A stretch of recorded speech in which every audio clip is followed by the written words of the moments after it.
Welcome everyone. I think everyone's on mute, which is always the best because then that way there's just no background noise. So firstly, thank you everyone for turning up today. It's lovely to have you all here today and to support you, helping you with putting a lid on that overthinking and calming your mind. So I'll give you a little intro to who I am if you don't know me already. So my name's Suzie Flynn from Suzie Flynn Coaching, and I help executive assistants get out of their own way and build their virtual assistant business by ending their procrastination and BS excuses.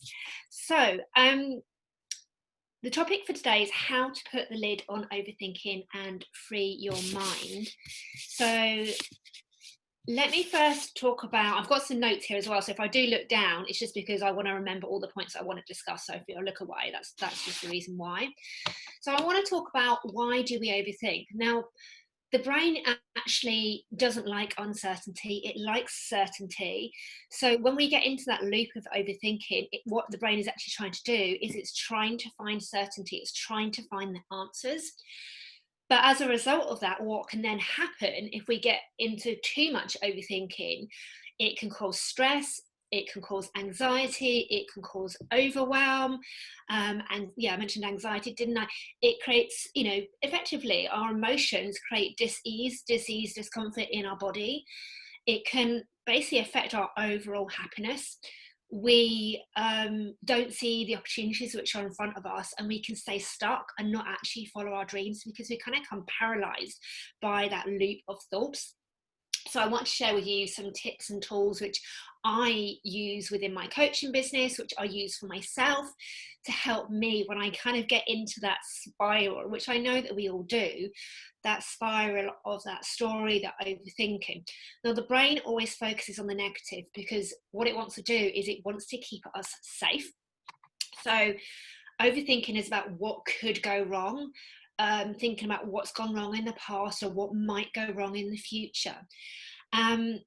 So my first point I want to share with you is about coming back to the present moment, because when we overthink, we aren't in the present moment. We can't think clearly. We're not focused enough. I know that in the past, there's certainly been times where I've overthought and I've got into that loop of overthinking. And perhaps, like I'm happy to share, an example of where I've overthought and got into that overthinking cycle. And if anyone else wants to share an overthinking loop that they've got into, please just pop it in the chat. It's a safe space. We're here to support each other. So for me, it's actually quite a vulnerable share, but I'm happy to share it. I've been quite open about this. It was a couple of years now ago that I invested some money in a cryptocurrency scheme, and unfortunately I got conned out of quite a lot of money, which ended up leaving me in debt. But the story that I got myself into, the overthinking loop and pattern that I got myself into, was that I was going to not be able to pay my mortgage, not be able to pay my bills. I was going to be homeless. So you can see how it spiraled out of control. Now, actually, none of that happened. I managed to find a way. And in fact, I've built my business from that. And it's actually, I believe that out of adversity comes strength. So it's helped me grow. But, we tell ourselves these stories. So I want to share a really great little tip that I came across a little while ago about how to get yourself out of overthinking. So when you're starting to stress and you're starting to panic about something and your thoughts are leading from one negative thought to another and another and another negative thought, a really great way to do this, and we don't need to do this now, but I encourage you to write this down because it will be a really, really great tool for you to use, is to just look for 5 things in the room that you can see. So I can see a chair, I can see a fruit bowl, I can see my lipstick, glass of water, and my morning juice. Then it's 4 things that I can hear. So say, for example, you might hear birds tweeting, I can hear my voice, you might hear the sound of a bus going past, etc. And then what's the next one? 3 things that you feel. So you might feel your legs on the chair, your clothes against your skin, your fingers touching your hand. And then it's noticing 2 things that you smell and 1 thing that you taste. And it doesn't matter whether you can't taste or smell anything particularly. What this allows you to do, it allows you to get out of your negative thought loop and it brings you back to the present moment. So it's a really, really useful tool, especially with anxiety, because it basically distracts you and it interrupts that thought process and brings you back to the present moment. So do give that a go and let me know how you get on, because I'd love to hear. My next one is identifying your triggers. So when we get into that loop of overthinking, it may be that there's been a person that has triggered us and has triggered our thinking. Maybe it's the same person each time. Maybe it's what they say. Maybe it's their tone of voice. It could be a situation or a circumstance that has triggered us. So it's about becoming aware of when that thought pattern starts to happen and you get caught up in the loop. How did it start? Was there a specific trigger, and what was it? Was it something that someone said? Was it that you watched the news and now you're spiraling out of control in terms of your thought process? Like, I don't particularly watch the news exactly for, well, that reason. I just find it too negative. I watch it a bit more these days because I want to stay a little bit more up to date. But find out what triggers you. Is it something someone said? Is it something you've read? Is it a certain situation? And what I'd encourage you to do is to try and avoid that person if possible. Not always possible right now. Or if you can't avoid them, just change the way that you approach them, change the way that you interact with them.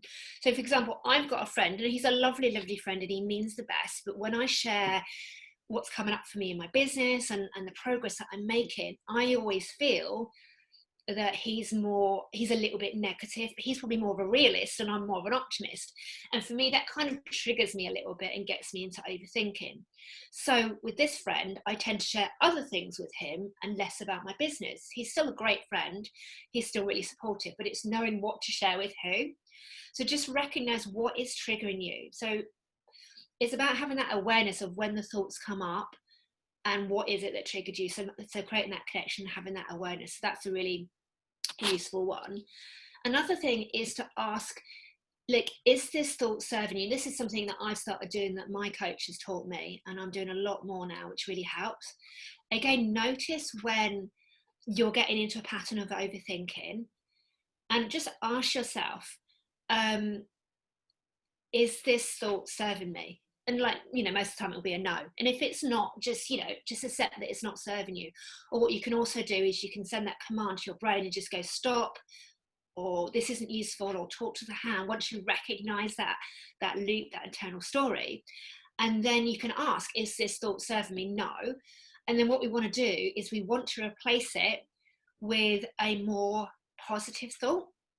So we want to replace it with something that makes us feel good. Now, what I would say is it doesn't matter whether you believe the new thought that you put in place. It doesn't matter if you don't know how. But let me give you an example. Say, for example, you are worrying that you're going to get made redundant and you're not going to pay the bills and you're going to be homeless, and you've started to tell yourself this story. Notice when these thoughts come in, notice what comes up for you, and literally just send that command to your brain, like, stop, not listening to this is not a useful thought, and then just reframe it. And I've talked about reframing before, and it's such a powerful tool. It takes time and it takes practice, and the more awareness you have over your language and the more you practice it, the easier it becomes. But then just change that thought to, like, I have a job, and even if I do get made redundant, I've got lots of skills and I can easily find a new job. It doesn't matter whether you believe it or not. What you do by doing this reframing is you keep reprogramming this, you keep reprogramming your mind. So think of your mind, your brain, like an operating system of a computer. Your thoughts and the images, we create our world through the thoughts and images. So when we change the thoughts and images, and the brain learns through repetition. So when you do this, repeatedly over time, your brain is going to find new opportunities for you, which you wouldn't have seen before, because it filters out what you're focusing on, which is what I've talked about before, the reticular activating system. What we focus on persists. So the brain actually filters out what you're focusing on. So I would just say, are these thoughts serving you? Can you let them go? What thoughts can you replace them with as well? So that's my tip there. Visualization is one that I want to talk about because it's absolutely key.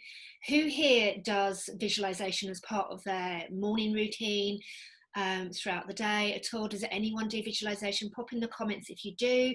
Let me know how you find it, how it helps you, what you get from it. I'd love to hear from everyone today in terms of what comes up for them if they do visualization. While people are popping that into the chat box, I'm going to just share with you my knowledge, my understanding of visualization. So when you're overthinking, using visualization is really powerful,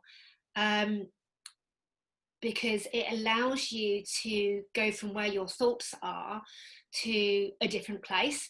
So, for example, you can visualize a time that you were really happy, like a past event. Maybe it was a night out with your friends, maybe it was your wedding, something like that. Or you can visualize an outcome or a place you want to be. You can visualize being like on a beautiful tropical island on a beach. You can visualize trekking in the mountains. That's what I would, that's where I'd be. I love the mountains. Or, you can visualize just being where you want to be. And what I'd ask you to do is like encourage you to close your eyes and really visualize it, really feel what you feel, hear what you hear, and see what you see, and really step into that picture. So, because as I said before, the brain doesn't distinguish between imagination and reality. So the more you shift what you focus on in terms of your language and the pictures you create in your head, you're effectively calming down your amygdala, which is your stress response. You're taking yourself out of fight and flight, and you're calming yourself down. So you're putting that lid on overthinking, and you're effectively freeing your mind. Let me just have a quick read of the comments. Paul said, I do it quite a bit. It comes from days of a competitive sport. Thank you, Paul. And that actually leads me on to my next point. As Paul will know, and I'm sure a lot of other people know, in competitive sport, in athletics, etc., when people are interviewed and like, oh, how did you achieve this? They're like, well, I visualized the outcome. That's my next point, actually. It's about visualizing the outcome and changing the ending. So when you visualize the outcome, so Paul, you might remember this. I can't remember the date, but I think it was maybe 2007, 2008, the England versus New Zealand with Johnny Wilson, the drop goal. Do you remember that? I can't hear you, you're mute. Yes, I do. I remember it, but I remember it very well. Yes. And when I remember back to this, and I'm sure maybe I've got this wrong, but I'm pretty sure I've got it right, that, when he was lining up to, I think it's called a drop goal, he visualized that outcome. He visualized what he wanted to create. And a lot of top athletes visualize their success, like from athletes running on the track to other, to sports people. And I know Paul, has already put his input.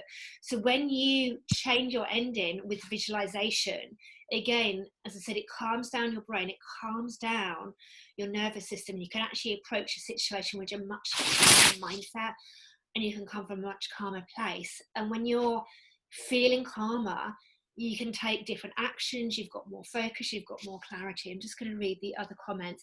So Jodie said, definitely, but you try, but you get distracted. What are you getting distracted by? Is it your thoughts? One thing I would say is that I think there's typically it's like 2/3 of the nation are visual thinkers, but not everyone finds it easy to visualize. So I wouldn't get caught up in that too much in terms of like, oh, I can't visualize. Because if it's not, where you go, it's not where you go. Like, I'm really good at visualizing, and it helps me remember things, and it helps me, it helps me in my meditation. It helps me with when I visualize. But some of us prefer to be kinesthetic, which is the feeling, and some of us are more what we can hear. But what I would say is that we can all visualize. So if I ask you all to think of a pink elephant, what did you just see in your mind's eye? Pop it in the comments. I saw a pink elephant. Or if I ask you what colour is your front door, you would have seen an image of your front door. So we are all visual, but sometimes it can, well, the cat's just entered the room. He wants to join in.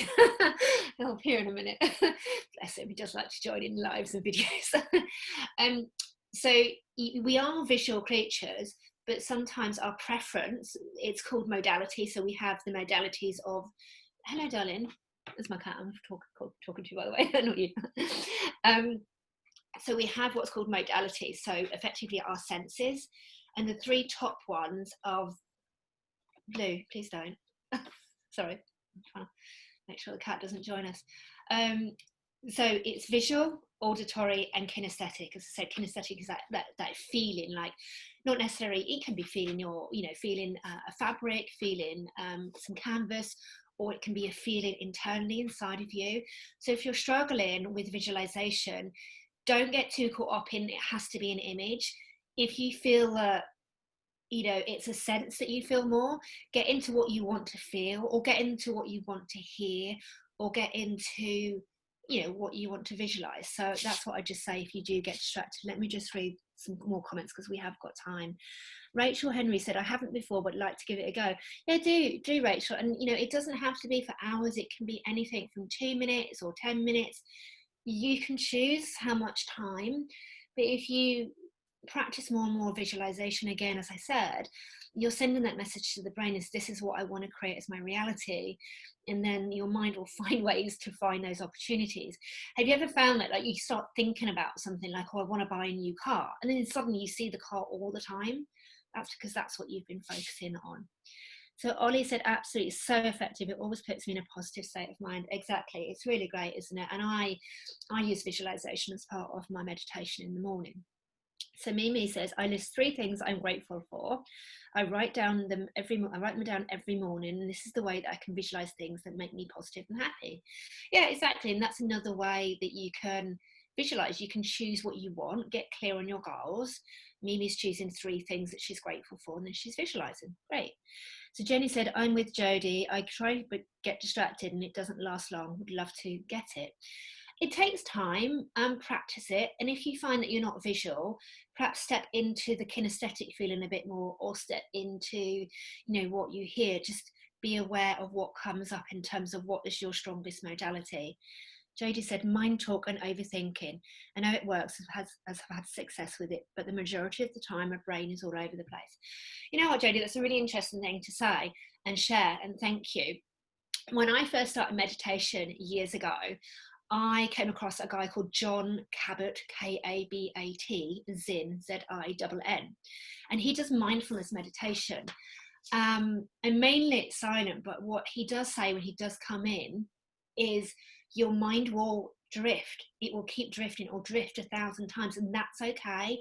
Let it drift. But every time you notice it drifting, just bring it back to the present moment. It takes time, it takes practice. It doesn't matter if your mind drifts. What is important is that you're aware that it's drifting. Bring it back to the present moment. Like, I meditate and I start planning my dinner. My mind drifts, and that's okay. So don't be too hard on yourself. Just keep practicing meditation. Do it as part of a morning routine or before you go to bed, and just accept the thoughts, let them go, and just bring yourself back to the present moment. So that's what I'd say on that. Right. So the next point I want to talk about is distracting yourself.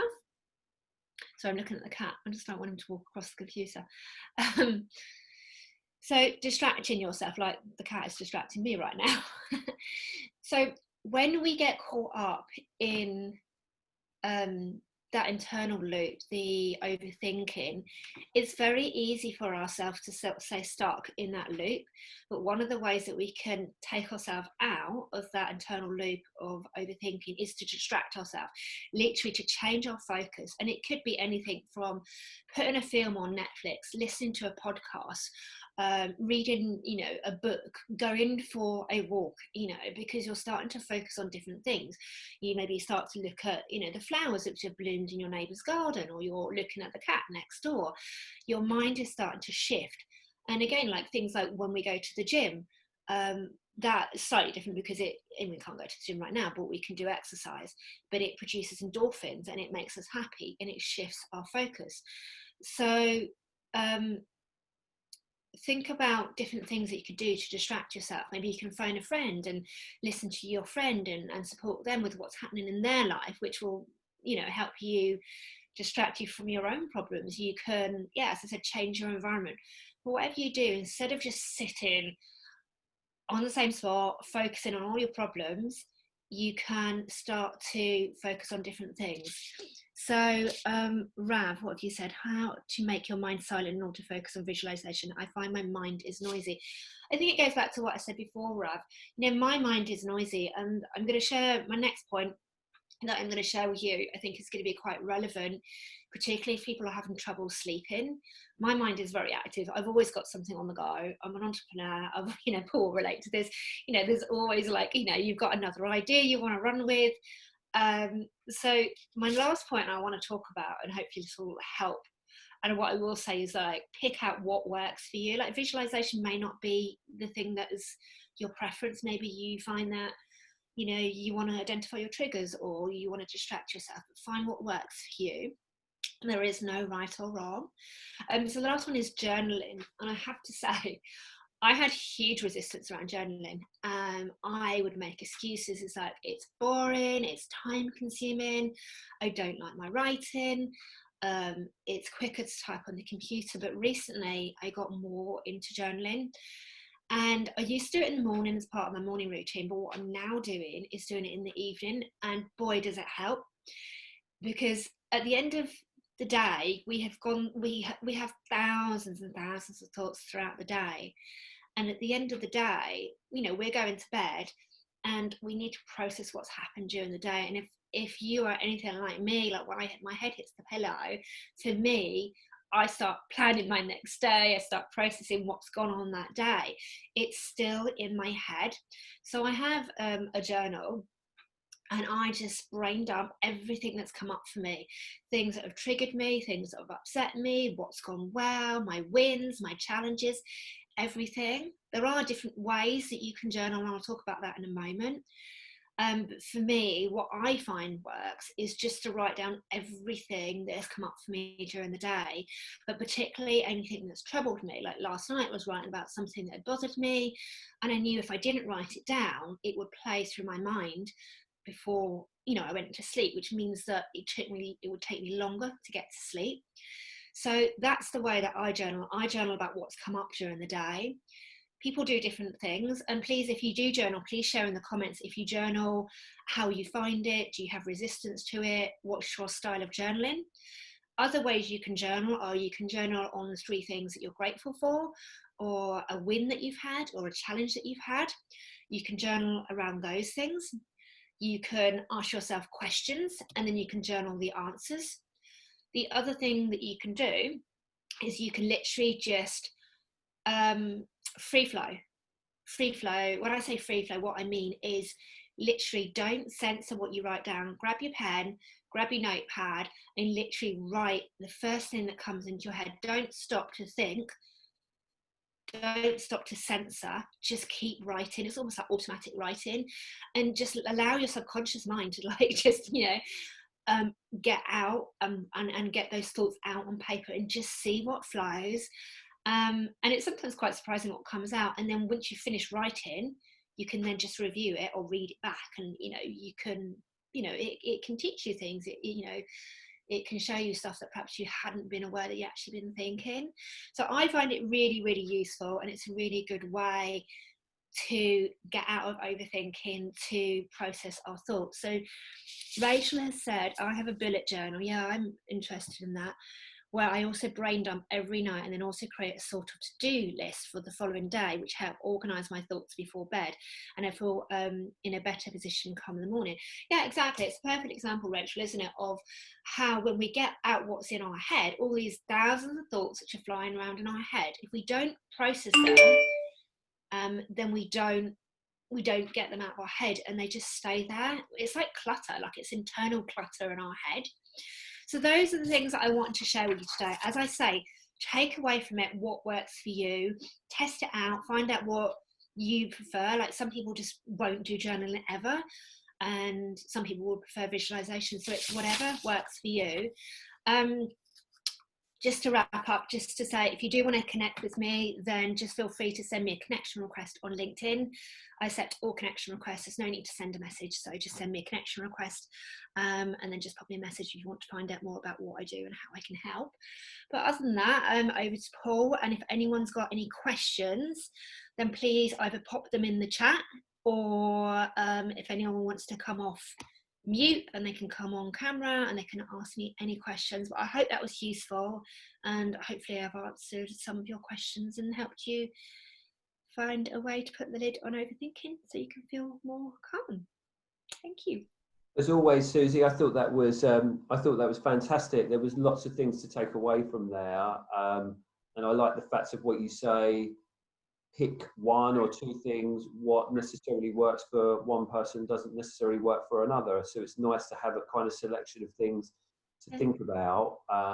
And because some people might think, oh well, I've tried that and that's never worked for me. But you could also then try this. So once again, thanks so much for your time. I've already had some messages on my phone saying how good this session has been. So it seems as though that people are enjoying it. So if anyone's got any questions, please feel free to kind of speak up. Now's your time. Yeah, absolutely. And if anyone would like to write me a recommendation on LinkedIn, I'd be open to that as well, because it's nice to be able to sort of share that and help other people, how I can support them. Thank you. Just getting lots of thank yous. Incredibly brilliant session. Thank you. Can't pronounce your name, Zanji. I'm sorry if I've got that wrong. Really sorry. Really informative. Much appreciated. And I think one thing I'd want to reiterate is just about the visualization. I think it's very easy to get caught up in the belief, which is a belief that I'm doing it wrong or it's not working for me because my mind doesn't slow down. Literally, I plan my dinner sometimes, my mind is very busy. Our minds are very busy, and particularly now more so than ever. But it's just allowing those thoughts to come in and let them go, come in and let them go. It's okay. So it doesn't look like there's any questions. Very helpful tips you have offered in freeing ourselves of overthinking. Thank you so much. Thank you, Susie. Very helpful. Thank you. Thanks. This was really informative. Much appreciated. Okay, so no questions from anyone? No? I think everyone feels like that they've got so much from it. So it's good. I would say that's fantastic. Susie, I'm going to give you a call in about 5 minutes, if that's okay. Yeah, I'll turn my phone back on because I turned it off. Yeah, perfect. I'll give you a buzz in literally 5 minutes. And look, as I say, I speak for everybody when I say thanks so much for this. I know that this weekly mindset session is really gathering momentum now. And each week people are really getting something from it. So thank you so much for your time and the content. We do really, really appreciate it. Thank you. And I really, it's lovely showing up and supported. One thing I just wanted to lastly say is that you don't necessarily have to pop it in the chat. You can send me a DM. But, I'm putting content together that I think will be useful. But I'd love to hear from my audience to find out, what do you want me to talk about? What have I talked about that you haven't? I don't know if everyone's been on every call, but what would you like me to talk about? What are you struggling with? How can I help? Because this is not it's not about me, it's about you, how I can show up for you and how I can support you, as not just through what we're going through right now, but long term. This is what I do in my coaching business. Mindset is my thing. So if there's anything that you think, I'd love support, or a topic on XYZ, then please drop me a DM and I'll be happy to put something together if I think that's something that I can create for you. Okay, good, perfect. Well, thank you everyone. Thank you, Paul. Thank you for everyone that showed up, and I will see you again this time next Wednesday. Look forward to it. See you soon. Bye everyone. Bye. Bye.